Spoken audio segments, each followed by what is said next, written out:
ये आंदोलन कर रहे हैं।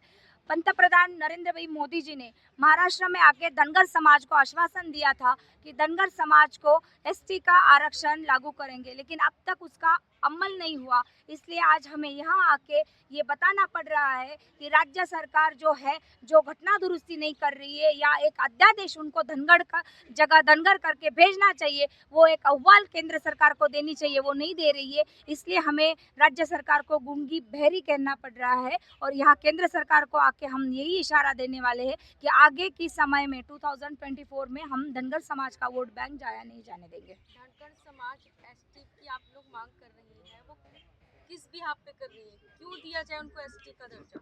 संविधान के अनुसार 1950 के तहत कलम 342 के अनुसार कॉन्स्टिट्यूशनल ऑर्डर 22 के अनुसार वो 1 to 47 की जो अनुसूचित जनजाति की लिस्ट है उसमें नंबर 36 पे ओरान धनगर ऐसे लिखा हुआ है। धनगर उसमें 36 नंबर पे लिस्ट में है, लेकिन जानबूझकर धनगर होने के बाद स्पेलिंग मिस्टेक होने की वजह से वो हमें धनगर का सर्टिफिकेट अनुसूचित जमाती का नहीं दे रहे हैं। धनगर समाज की संख्या कितनी होगी? 2 करोड़ से ज़्यादा महाराष्ट्र में भी है और धनगर समाज पूरे भारत में टोटल पॉपुलेशन के हिसाब से 18% है। अब तक आप लोग कहाँ थे इन मांगों को लेकर के?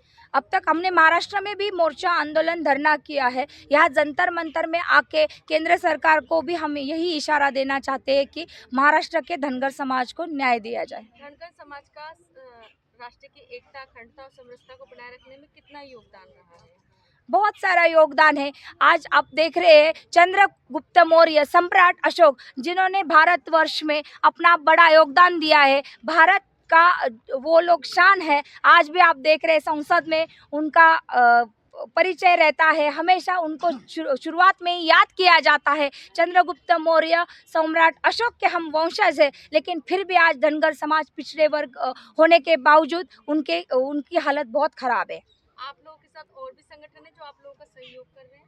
हाँ, और भी संगठन है। या संगठन है? हमारा महाराष्ट्र में क्रांति शौर्य सेना संगठन है। या और संगठन कौन है जो सहयोग कर आपका समर्थन कर रहे हैं?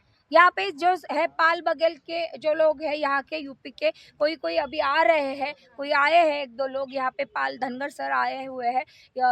मतलब मुझे बताना है कि पूरे भारत में हमारे अलग अलग स्टेट में कहीं पे पाल बोला जाता है, बघेल गडरिया बोला जाता है, कर्नाटक में कुरुमा बोला जाता है, महाराष्ट्र में धनगर बोला जाता है। सिर्फ अपने अपने प्रदेशासित राज्य के हिसाब से, वहाँ भाषा के हिसाब से बोला जाता है, लेकिन हम सब पूरे भारत में एक ही धनगर है। मैसेज कुछ देना चाहेंगे? हाँ, मैं यहाँ से ये जंतर मंतर के इस मैदान से यह सरकार को मैसेज देने वाली हूँ कि अभी हमने पालना आंदोलन, जो बच्चे को सुलाने के लिए मतलब सुलाने के लिए पालना बोला जाता है, मराठी में बाड़ा जोजोरे, तो वो पालना हमने अभी महिलाओं ने यहाँ गा के नरेंद्र भाई मोदी पंतप्रधान उनको इशारा दिया है कि आने वाली सरकार में धनगर समाज आपको वोट नहीं करेगा जब तक आप हमें एसटी का प्रमाण पत्र नहीं दे देते।